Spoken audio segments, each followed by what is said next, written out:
News 24 తెలుగుకు స్వాగతం. వార్తల్లోని ముఖ్యాంశాలు ఇప్పుడు చూద్దాం.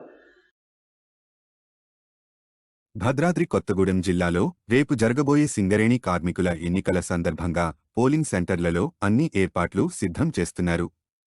రెవెన్యూ, సెక్యూరిటీ, పోలీస్ సిబ్బంది బందోబస్తుతో అన్ని ఏర్పాట్లు పూర్తయ్యాయి. రేపు జరగబోయే సింగరేణి కార్మికుల ఎన్నికల్లో ఎలాంటి అవాంఛనీయ సంఘటనలు జరగకుండా కట్టుదిట్టమైన భద్రతా ఏర్పాట్లు చేపడుతున్నారు.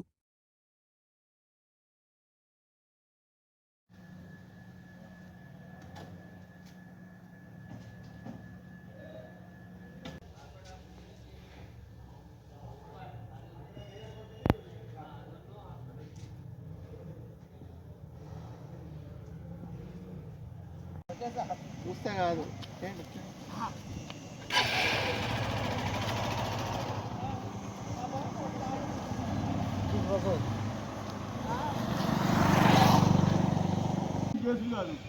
ఒక దిక్కు చెరవ సైడ్ పోతే